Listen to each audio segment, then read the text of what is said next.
I'm Deepak Chopra and I'm here at the Chopra Center.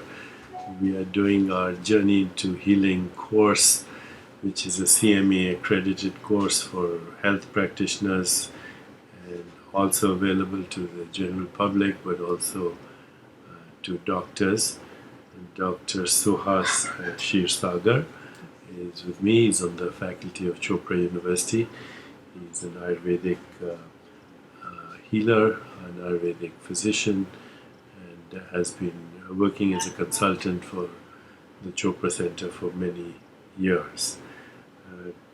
Dr. Suhas, in Ayurveda we say that there are three levels for existence. There's a physical body, sthul sharir, a subtle body, and a causal body.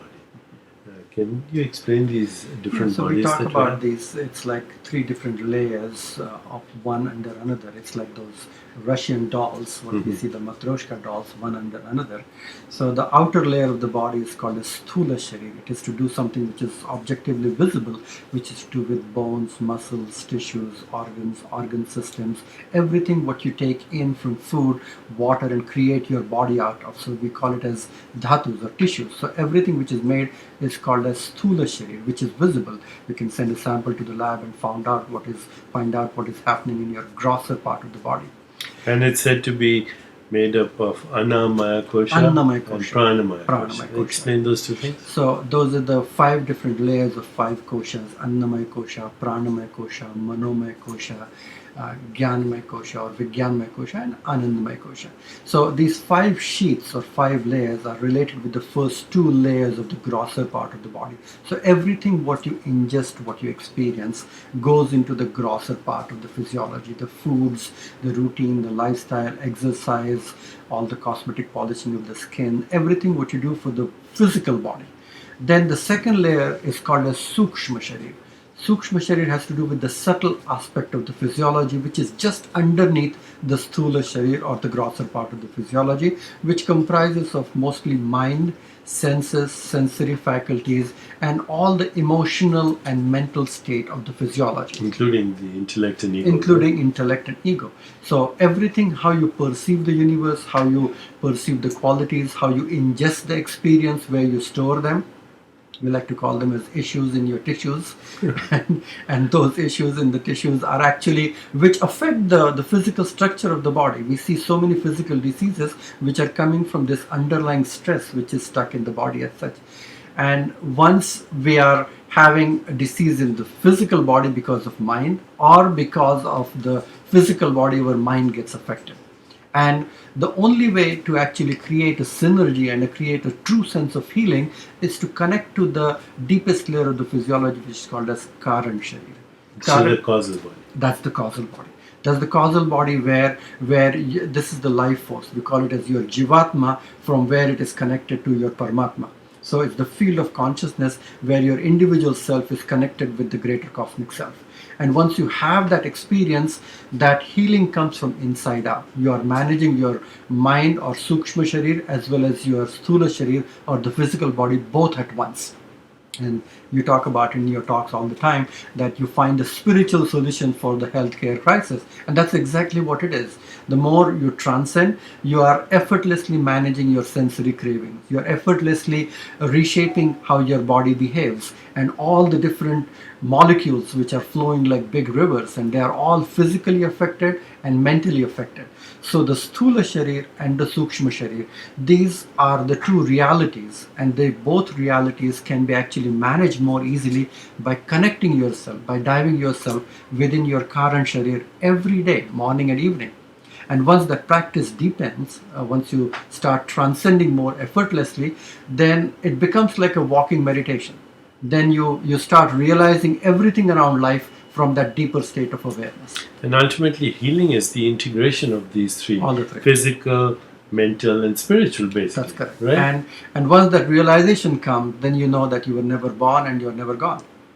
And once that fear goes away, once you start leading life, nothing gets carried away and makes you too happy, nothing makes you sad. It's a feeling of a sheer joy and bliss or ananda. So when we say healing is the return of the memory of wholeness. That's correct. And that's what health is. It's going back to the original state and integrating the local experience with the non-local reality, which is your essential nature. And it's a very interesting concept with the way Ayurveda has looked at it. They actually have created the causative factors of disease as asat mendriyartha sanyog, pragya parad and parinam.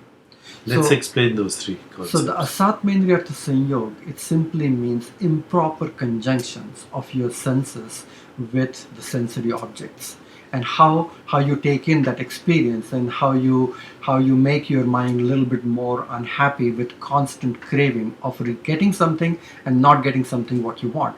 So that is the real basis of how the disease gets created. And so asat mendriyartha sanyog, where your ability to manage your sensory cravings effortlessly is the key. Pragyaparad is a mistaken intellect.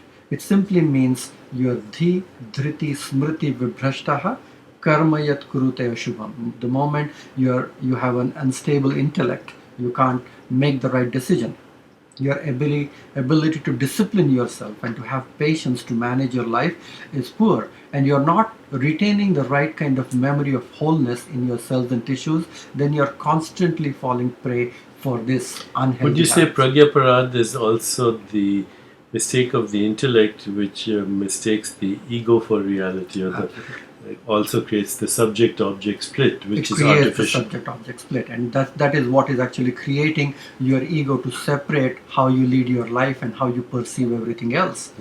And that separation is the core basis. Means they didn't talk about bad food, they didn't talk about pollution, they didn't talk about anything else. They started it there, and they still connected with parinama, which is nature, and the factor of time. Parinama simply means kal, time, and that time factor is related with your age, seasons, connecting with the day and night, and aligning your life with the rhythms of nature.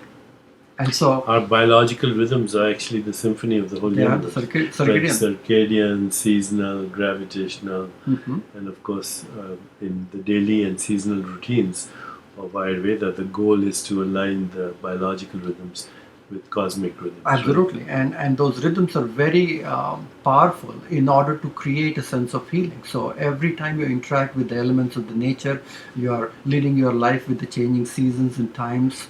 All of these are very powerful tools. So these are the three main causative factors for creating imbalances at a psychosomatic level in the physiology.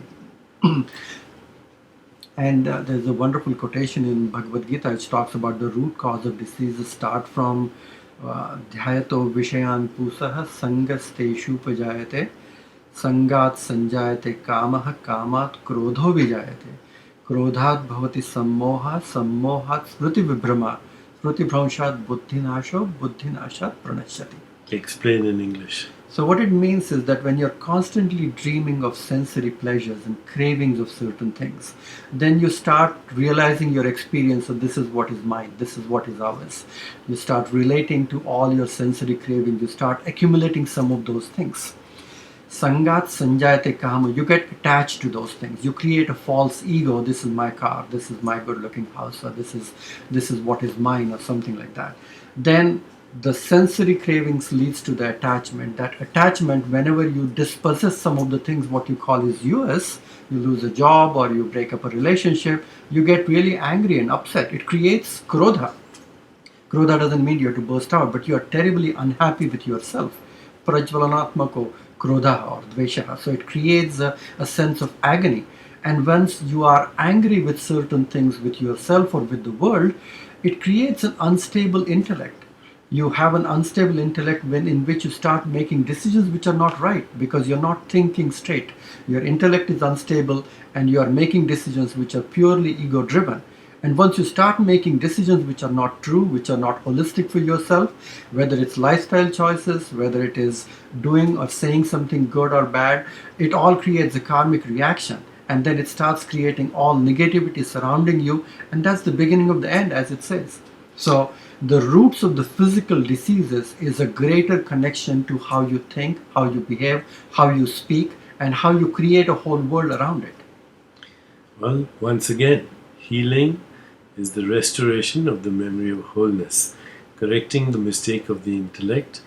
Detachment simply means the witnessing and the realization through the witnessing that all experience happens in consciousness, that it is impermanent, it comes and goes, that what you attach yourself to is also part of the flux and therefore was never yours to begin with anyway. Correct. Absolutely. So you're correcting all the misperceptions that come about as a result of the sacrifice of the self for the self-image. And the most difficult challenge is how you allow your mind, which is responsible for looking your world outside, to start looking about your inside. And that switch, once that gets turned on, it becomes rather easy afterwards. Thank you, Dr. Suhas. To be continued, but this was a great conversation. Thank you.